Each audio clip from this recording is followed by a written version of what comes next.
जलन। ममता बहुत ही सीधी और प्यारी लड़की थी, वहीं सुनील एक सरल और आगे बढ़ने की सोच रखने वाला लड़का। सुनील, बेटा सुनील कहाँ है? अरे जरा एक गिलास पानी तो दे दो। हाँ माँ, अभी आया। क्या माँ, पानी तेरे सर के पास ही तो रखा है, क्या हो गया है? तबीयत खराब है क्या? अरे नहीं नहीं, वो उठने का मन ही नहीं कर रहा था, तो देखा ही नहीं। वैसे क्या कर रहा है? यहाँ बैठना मेरे पास। माँ पढ़ रहा था।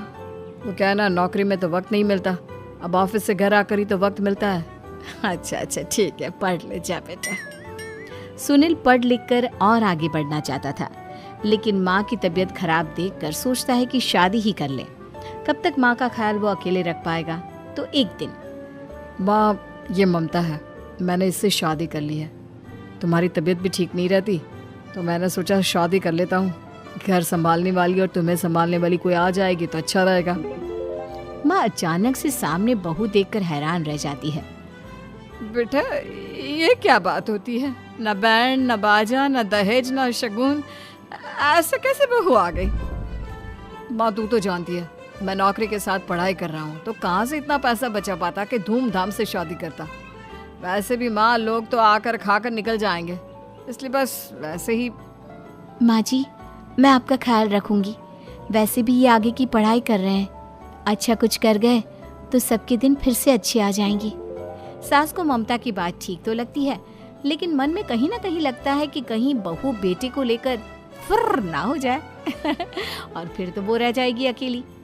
बेटा देख, मेरा जो कुछ भी है वो सुनील ही है, और सुनील का भी अब इस दुनिया में मैं ही हूँ और कोई नहीं। क्या सुनील? बिल्कुल माँ, लेकिन आज से ममता भी मेरे जीवन का अहम हिस्सा है, जैसे तू है। सास को बड़ा बुरा लगता है कि उसकी सल्तनत में कोई और हिस्सेदार कैसे हो सकता है। कैसे कोई और उसके 30 साल के बेटे की जिंदगी में अचानक से आकर बराबर का हिस्सेदार बन सकता है। देख बहू, मैं भले थोड़ा बीमार रहती हूँ, लेकिन इसका मतलब यह नहीं कि घर की चीजों में मेरा कंट्रोल खत्म हो गया है। मैं आज भी इस घर की रानी हूँ, समझी? बेटा सोचता है कि ये माँ को अचानक से क्या हो गया। कल तक जो माँ कहती थी कि जिंदगी का कोई भरोसा नहीं, वो अचानक से जंग के मैदान की झांसी की रानी कैसे बन गई? माँ क्या हो गया है? सब ठीक है ना? अचानक कैसी बात कर रही हो? ममता का आज पहला दिन है, स्वागत करो उसका। आसपास की आंटियों को बुलाओ, नई दुल्हन की मुंह दिखाए करवाओ। खैर, सास होने का फर्ज निभाती है और बाद में एक सहेली के साथ बाहर निकल जाती है। क्यों री, बताया नहीं कि बेटे का ब्याह कर रही हो? वैसे तो सारा दिन हम ही में घुसी रहती हो।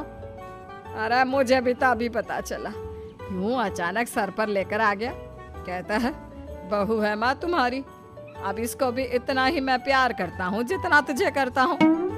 लो जी, ये क्या बात हो गई? क्यों इतना प्यार करता है? अरे माँ का प्यार तो ज्यादा होता है। अब उसको तो कोई दूसरा पति मिल सकता है, लेकिन तुम ही बताओ, क्या माँ की ममता किसी और की हो सकती है?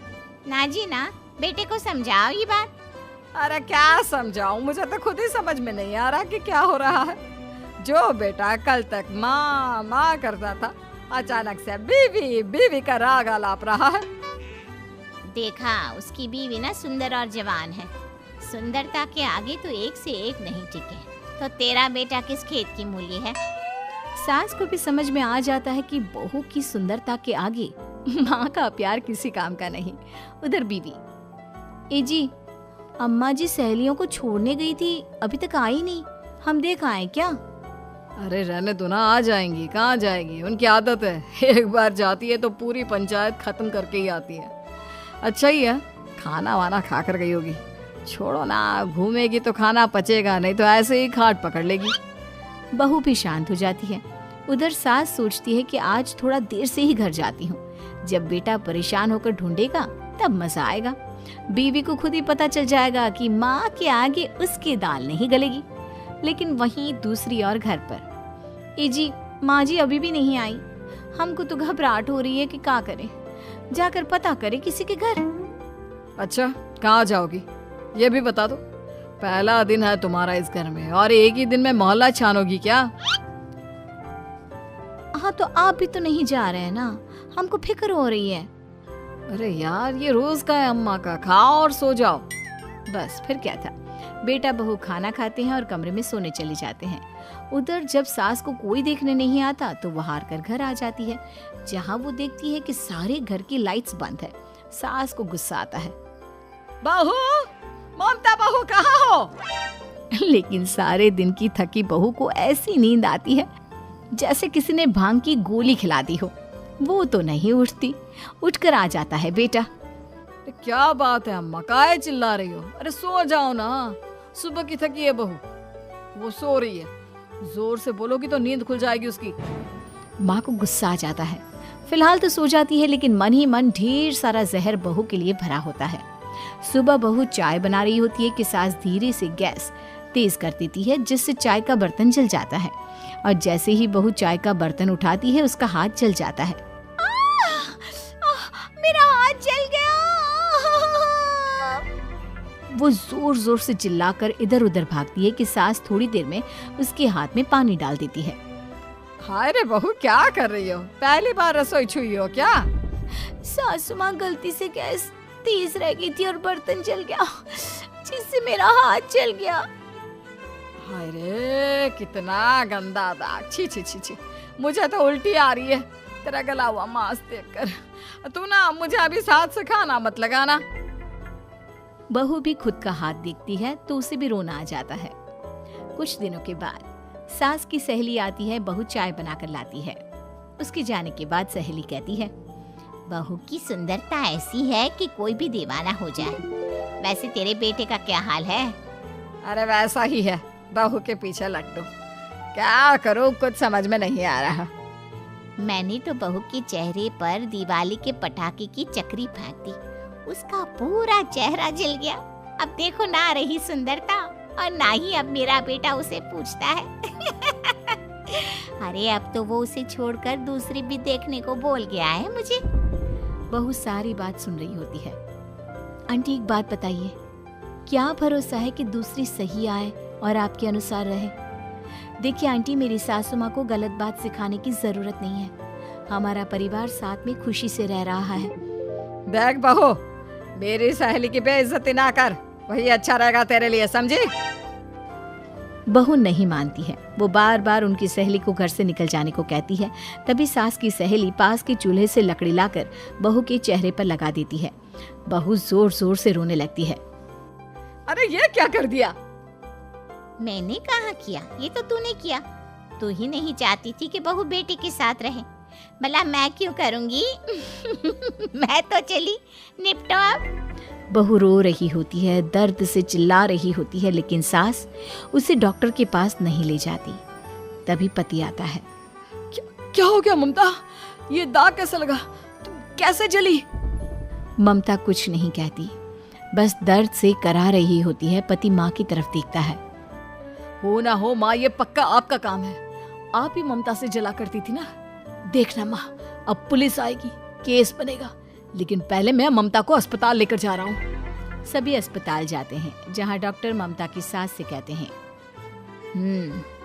आपने तो नहीं जलाया ना बहू को? अब ममता की सास के तो पसीने छूट रहे होते हैं। वो घबरा कर कहती है, ना ना डॉक्टर साहब, कैसी बात करते हैं? हम क्या जलाएंगे अपनी बहू को? डॉक्टर ममता के पति से पूछते हैं। देखिए, क्योंकि ये ससुराल में जली है तो मामला पुलिस का बनता है, तो आप पहले पुलिस को बुलाइए, तभी इलाज पूरा होगा। सास डर जाती है कि अब तो बच्ची जिंदगी जेल में ही रहना होगा। रहने दीजिए ना, पुलिस को क्यों बुलाना? सारी हंसी खत्म हो जाएगी जब पुलिस के डंडे पड़ेंगे। बहू को जलाना भले ही बहुत आसान हो, लेकिन उसके बाद सारी जिंदगी जेल की हवा खाना। सास डर जाती है। पुलिस आती है। पास लेटी दर्द से करा रही ममता स्टेटमेंट देती है। तो क्या हुआ था? कैसे जली आप? ममता पास खड़ी सास को देखती है। बेटी बताओ, कैसे जल गई तुम? ओए, काका का किरण वाली शाहरुख, चुप, बिल्कुल चुप। सास चुप। सभी इंतजार करते हैं कि ममता क्या बोलेगी। जी मैं खाना बना रही थी, लकड़ी उड़कर मेरे ऊपर गिर गई और मैं जल गई। सास बहू की बात सुनकर रोने लगती है। देखा माँ, कितनी समझदार है ममता। ये चाहती तो, हाँ बेटा, ये चाहती तो मैं आज जेल में होती। मुझे माफ कर दे, मैं आगे से अभी कभी ऐसा नहीं करूंगी। बहू के साथ मिलकर रहूंगी, मुझे माफ कर दे।